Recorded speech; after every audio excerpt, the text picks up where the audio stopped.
You, mountain biker, you want to jump without having a dead sailor? I'm going to break it down for you in one video. I get it, that sounds like total, absolute clickbait, but look, if you're listening to the Sultan of Shred, if you're listening to the Great Bermbino, there's something that I know that you don't, and that is exactly how to get injured and come back from it and still be able to jump. It's how to start from complete beginner, not know what you're doing, and figure out how to jump your bike without dead sailor, all right? The first thing you need to know is where progression actually comes from, because you might be thinking to yourself, oh, I'm a mountain biker, I'm self-taught, I've been riding for 27 years, I know what it's like to have a cantilever brake under me. It's like, that's cool, but the fact of the matter is 100% of riders, when I say, hey, is it possible that maybe some habits have snuck in, and they go, oh, yeah. So if you're watching this and you're maybe a beginner rider or an intermediate rider, I'm about to save you years of headache, okay? So what we're gonna do is we're gonna bring in Mr. T, as in Mr. TV. Everyone say hi, Mr. T. And Mr. T is going to assist us. So again, one video. How do you jump without doing a dead sailor? What is a dead sailor? A dead sailor is where you go up in the air and you go off to the side and your muscles are clenched up and you have zero control of the bike and it feels awful, okay? Can you see that? That is a dead sailor, okay? Now, what you need to know first about how to stop dead sailors in their tracks before they happen, sounds very aggressive, is you need to understand how the body processes new information. You need to understand how to learn a kinesthetic skill. This is the progression process. How do you actually learn, okay? So when you are a mountain biker, you are fundamentally an athlete. Okay, that's what we're doing. We are the initiator of the move on the bike. The dead sailor is a symptom of us not having one of these 4 steps. And coaching and technique clinics, these are going to be mainly focused on number 4.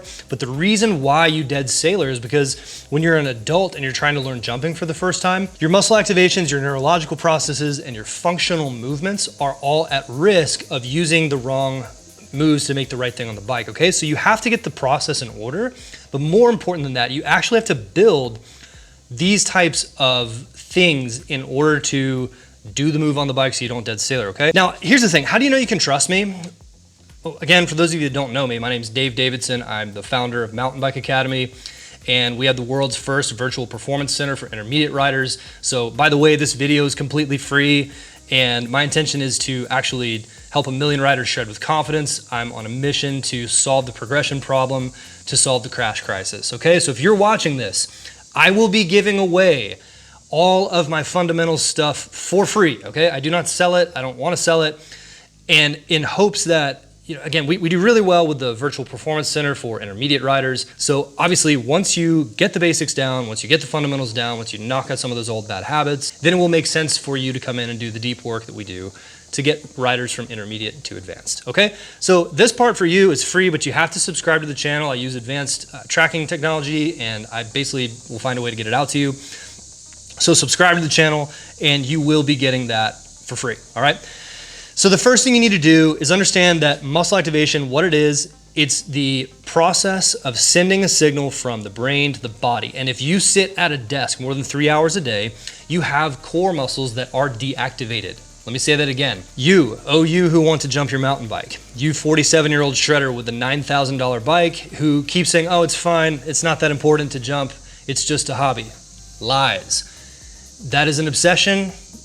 You probably should look up on what part of the spectrum you're on, from like crazy to absolute mountain bike fanatic, but you're probably a mountain bike fanatic, okay? So congratulations. If you're watching this video, you need muscle activation. The only way to do this without hurting yourself is to get off the bike, okay? You need a daily mobility and strength routine. Frankly, if you're like, dude, I'm not gonna buy anything from you, that's fine. Go Google something. Go find a way to do some basic movements and mobility off the bike. It'll help you a ton, all right? You need to be able to create the brain-muscle connection, and these get stored as neurological patterns, okay? When we are jumping, we use neurological patterns in order to get off the ground and into the air. Now, what we do is we actually think of what we want to do in the functional sense, okay? So hips to hands, stand up to the jump. Functional is the part of movement where we're thinking about the movement, all right? If you start here, you're gonna crash. If you start here, you're gonna crash. If you don't have activation and neurological patterns built that are optimal, jumping you will dead sailor, okay? So you have to do these things first, and this is best done, again, through some kind of a daily mobility routine And frankly, for jumping, you probably need some sort of a plyometric. If you're over the age of 40, you probably only need to be doing plyometrics once a week. It's not near as much as you could handle when you were a kid, all right?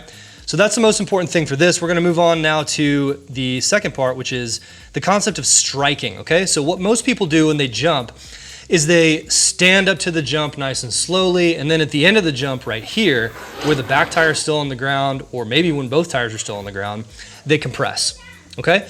This is why you crash. What you need to do is you need to strike through the pedals. You need to stomp through the pedals. You need to not just preload the bike, but you need to create a force that shoots your torso up into the air, okay? Now, here's what people misunderstand about jumping that is commonly spoken about that is just wrong, is it's all the stuff about the body position, okay? They say preload the bike, stand up to the jump, they're gonna tell you to row and anti-row, they're gonna tell you all these body position things. You need to jump with a relationship to the trail, okay? So if you just jump like this, the reason why I dead sailored here is because, frankly, it's the first time I jumped in a hot minute, and I had never jumped this jump. What you need to do is you need to focus on, again, striking, using your torso as a counterweight, and you need to jump off the pedals, so to speak. It feels a lot like jump rope. Now, there's two ways to do jump rope. You can jump rope by squatting down and going like this and being a big goon, or what you can do is just little bitty hops that are effortless. Now, what you're gonna notice about this is I can do little bitty hops that are effortless, and I can still talk to you. I have something called core tension right here, and this is the other part of what I talked about from the progression process. Remember, number 1 and number 2, muscle activation, and also the second part. That's because I have muscle activation in my core. I've been working on this for 6 to 7 years, okay? If someone had told me this, then I would be shredding 10 times harder, and I'd have way less injuries, and I'd have a whole lot more fun on the bike just because of that, okay? So again, core activation allows me to use my torso as a counterweight, and I can pop force through the feet, kind of like I'm 15 still, okay? This guy, I float, all right? So I'm not gonna lie, I do have a little bit of athletic talent, but I've worked for years, and I'm almost 40 now, to be able to do that kind of a pop move, okay? So that's really, really important to be able to strike through the feet and not just stand up to the jump, okay? The forces that you need to jump small and big jumps are quite intense. So here's an example of popping. Let's watch it in slow motion. So what you're gonna notice here is I have a couple things going on. The first one is I've created a brace with the upper body, so I'm able to row my hips to my hands if I want to, and I'm controlling my torso's trajectory, obviously, with the upper body. What's more important is down here in the feet, you're gonna notice something called triple extension. This is number 3. The third part of this is you need triple extension to be able to pop jumps. And the reason why is you need to jump your torso in the air. The trajectory of the torso needs to be going up. And then at the last second, we need to pop the bike up without pulling on it, okay? So it looks like I'm pulling the bike up in the air, doesn't it? But I'm not. My torso has gotten shot up in the air because of what I've done right here, all right? Creating a brace with my entire back, I'm able to row my hands to hips if I want to, or if I just want to pop down through the feet, like I do right here. I can basically row my hands to my hips, which if you do that, it's going to push the tire down. If I push the tire down, what does that do to my body? Pushes it up.